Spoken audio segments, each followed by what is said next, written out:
Viewers, welcome to my Nupur's kitchen. তো আজকে আমি তোমাদের সামনে একটি মুড়িঘণ্ট রেসিপি শেয়ার করছি। তো সবার প্রথমে মাছের মুড়োগুলোকে আমি নুন হলুদ মাখিয়ে রেখেছিলাম। তো আমি 1 ঘন্টা রেখে দিয়েছিলাম। এবার তেলটা আমার খুব ভালো করে আমি গরম করে নিয়েছি। তোমাদেরকে দেখিয়ে দিচ্ছি, তেলটা থেকে ধোঁয়া বেরোতে শুরু করে দিয়েছে। এই তেলের মধ্যে নুন হলুদ আর সর্ষের তেল মাখানো মাছগুলো আমি একে একে দিয়ে দেবো। এখানে আমি 3টে কাতলা মাছের মাথা নিয়েছি, মাঝারি সাইজের। তোমরা একটা বড় মাথা দিয়েও এটা করতে পারো।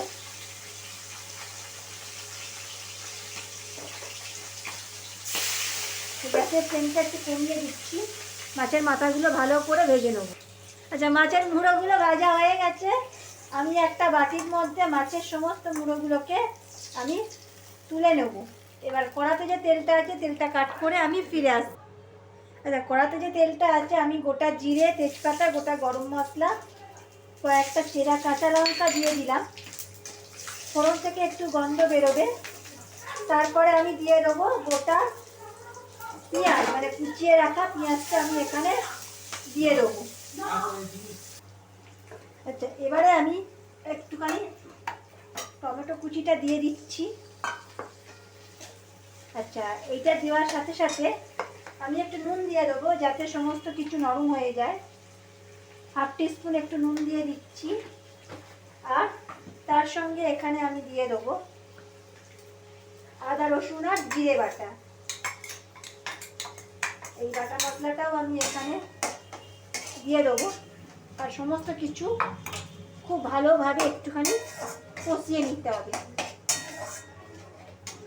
আচ্ছা, দিয়ে দিচ্ছি আমি, এটা অপশনাল, 1/2 টিস্পুন লঙ্কার গুঁড়ো। আর এখানে আমি দিয়ে দেবো 1/2 টিস্পুন হলুদ গুঁড়ো। সমস্ত মশলা খুব ভালোভাবে আমি একটুখানি কষিয়ে নেব।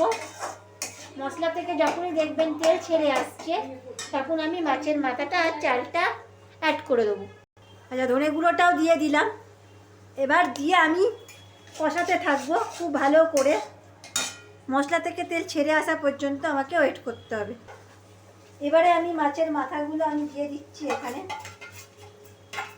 ভেজে রাখা মাছের মাথাগুলো আমি এখানে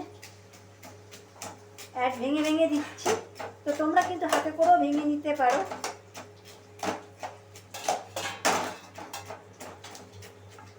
এবারে আমি যে চালটা আমি ঝরঝরে করে রেখেছিলাম, এখানে 1.5 কৌটো চালটা হলুদ দিয়ে একটু ঝরঝরে করে রেখেছিলাম।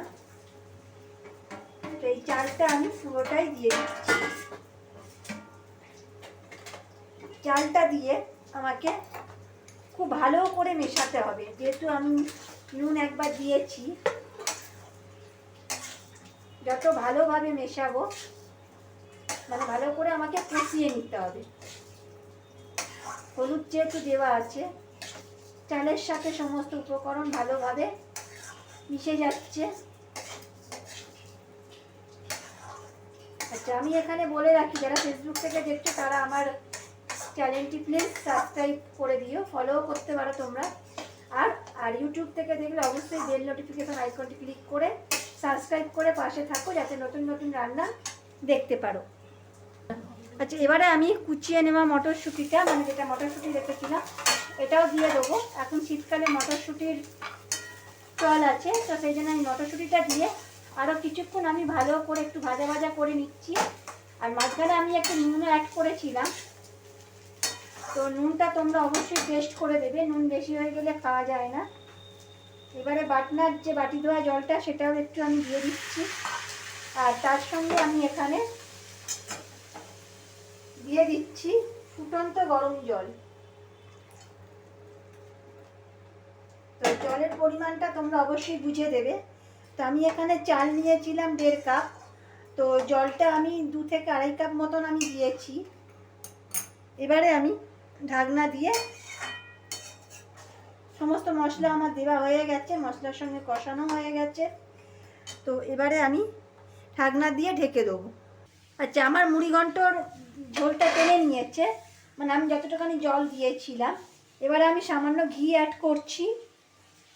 তো ঘিটা দিয়ে, যেহেতু আমি চালটা ঘি দিয়ে ম্যারিনেট করিনি, ঘিটা দিয়ে একটুখানি আমি ভালো করে মিশিয়ে নেব। আর দমে আমি 5-7 মিনিটের জন্য রেখে দেবো লো ফ্লেমে। তাতে করে কী হবে, ঝরঝরে হয়ে যাবে, খেতেও ভালো হবে। আচ্ছা, মুড়িঘণ্টটা আমার প্রায় শেষের দিকে। এবারে আমি আগে থেকে ভেজে নেওয়া আলুটা আমি অ্যাড করে দেবো। আলুটা আমি সেদ্ধ করে নিয়েছিলাম, তেলের মধ্যে একটু করে নিয়েছি। তো আলুটা তোমরা মাঝারে মানে মাঝখানেও তোমরা দিতে পারো। তো আমার যেহেতু জলটা প্রায় ঝরঝরে হয়ে গেছে, তো আলুটা দিয়ে আরও একবার মিনিট 2 মতন আমি মিশিয়ে নেবো। এবারে আমি দিয়ে দিচ্ছি কুচিয়ে নেওয়া কয়েকটি ধনেপাতা।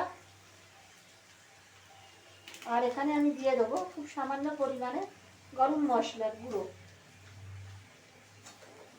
এইটা দিয়ে আবারও কিছুক্ষণ একটু হালকা হাতে নেড়ে চেড়ে নিতে হবে খুন্তি দিয়ে। তাতে করে কি হবে, গায়ে কোনো রকমভাবে লেগে বা ধরে যাওয়ার সম্ভাবনা থাকবে না।